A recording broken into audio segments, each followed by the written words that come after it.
You ever build something with your own hands just to feel alive again? That's what the fence was.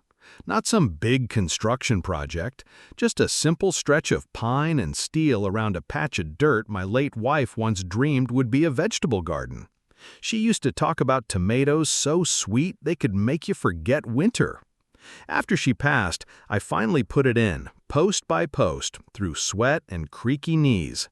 Not to keep people out, but to keep memories in. Then one morning, I stepped out onto the porch with a mug of black coffee and found a man standing there like he owned the sunrise. Fancy shirt, cologne I could smell from 10 feet away, and that HOA pamphlet smile that always ends in bad news. Said his name was Preston Vance.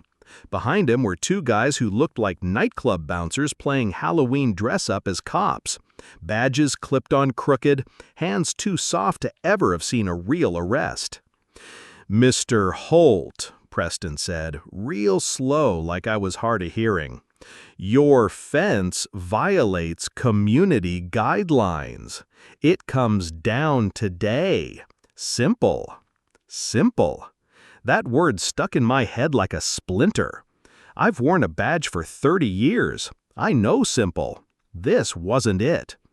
See, there are a lot of kinds of liars in the world. The twitchy ones, the cool ones, the kind that sweat through depositions. But then there's the rare breed, the ones who believe their own bull. Preston was that kind. He thought the paper he waved, some poorly forged HOA court order, was law. He thought his paid muscle made him a lion. He had no idea he'd just strutted into a bear den. I didn't say much at first. Let the silence work on him. Men like him hate the quiet. They fill it with threats and noise. But I'd spent my life learning that the most dangerous man in the room is the one who watches and waits. I sipped my coffee, slow and steady. When I finally looked him in the eye, I let him see it all. Every line from every case. Every ghost that still lingered from the Rainer sting. The one that got my partner killed. The one that got me a handshake, a plaque, and a quiet push into retirement. "I've heard a lot about your rules, Preston," I said, voice calm like still water. "Now let's talk about mine." He smirked, mocked the trees around us. "You're just an old man on a hill. You don't have rules, you have suggestions." That's when I stood. The creak of my granddad's rocking chair sounded like a gavel. I wasn't just some old-timer anymore. I was back in uniform, in spirit if not in cloth. My boots hit the porch. Their eyes had to tilt up to meet mine. "Your paper's a forgery. That badge on your guy's hip, not real. And under state law, impersonating a peace officer during commission of a crime?" I let the words hang like frost. "That's a felony. And when you throw in conspiracy and attempted eviction by fraudulent means, you're looking at RICO territory." The color drained from his face like whiskey spilled on white linen. His goons shifted, instincts taking over where fake bravado failed. They weren't looking at Preston anymore. They were looking at me. I leaned in just enough to smell the fear off him. "You go back to whoever sent you," I said, "and you tell them Marshal Holt sends his regards." I watched them stumble off my porch like deer in headlights.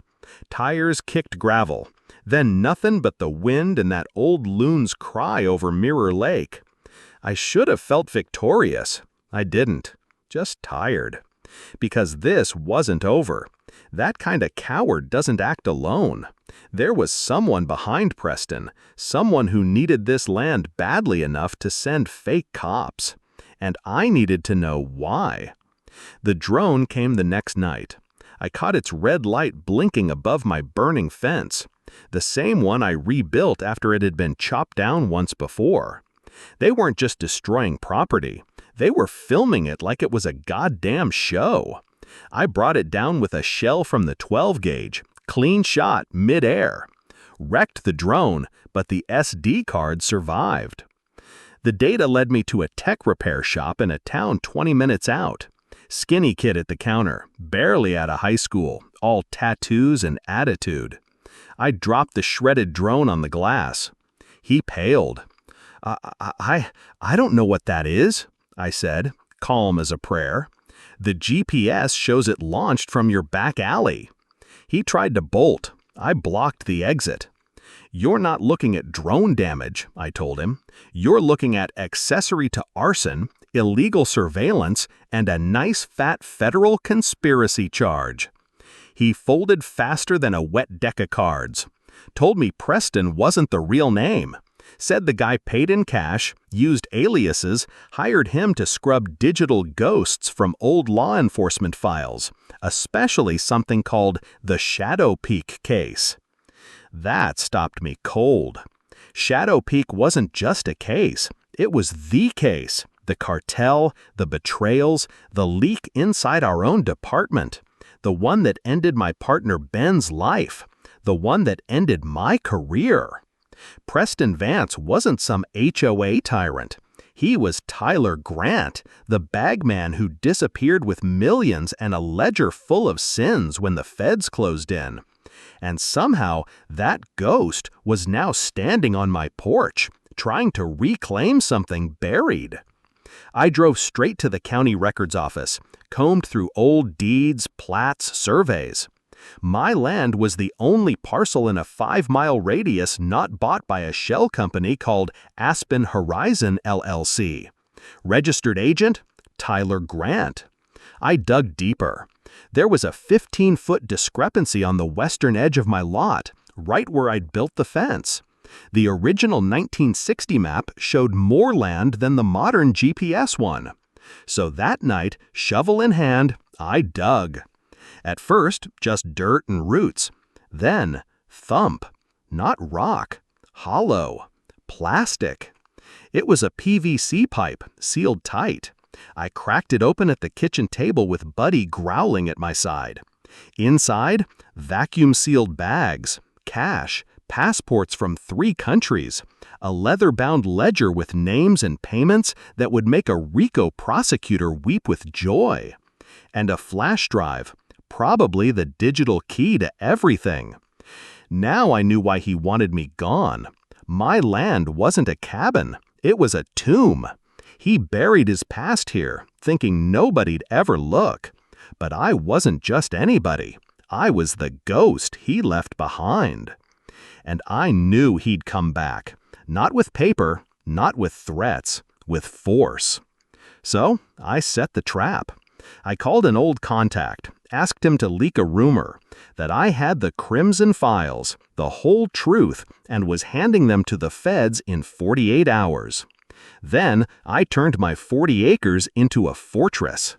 Fishing line alarms, tin cans on tripwire, floodlights wired to remote triggers and 3 kill zones, scoped rifle on the ridge, shotgun near the porch, Sig Sauer on my hip, Buddy at my side. 2 nights later, they came. No headlights, 6 men, tactical gear, professionals. But they didn't know the woods like I did. They didn't hear the bells until it was too late. I lit them up with the first floodlight and took 2 down with non-lethal rounds, beanbags, but still dropped them like sacks of bricks. The rest split, flanking. I circled wide, drew them into a ravine. A branch dropped with a well-placed shot, separated them, confused them. And then there were 2, Tyler and his last guy. They came charging through the woods straight for the cabin, but I was already waiting at the stone wall. Buddy tackled the last guy. Tyler raised his pistol, shaky hands, poor aim, fired twice, missed. I hit him like a freight train. We rolled. He swung wild. I landed 2 clean hits. Years of rust fell off my muscles like dust. He wasn't tough. He was scared. And I'd waited too long for this. I cuffed him with the same set I wore for 30 years. The sun rose over Mirror Lake just as the state troopers rolled in. My friend from the Capitol had done his part. Croft, Tyler, whatever name he thought would protect him this time, was done. Deputy Wells, the one who'd gone missing, was found locked in a storage shed on Croft's estate, shaken, alive, and mad as hell. I handed over the flash drive and the ledger. "They'll want this," I said, "and they'll need it." The Crimson Viper case cracked wide open. Dozens arrested. Feds, cops, customs officers, politicians. The rot ran deep, but the light finally reached it. A month later, snow fell over Whispering Pines. The new fence stood strong. Thicker posts, steel core, built not from fear, but from principle. I sat on the porch, Buddy snoring by my boots, coffee warm in my hand. Not hiding anymore, not haunted, just still. But I won't lie. Sometimes I still wonder, why here? Why this land?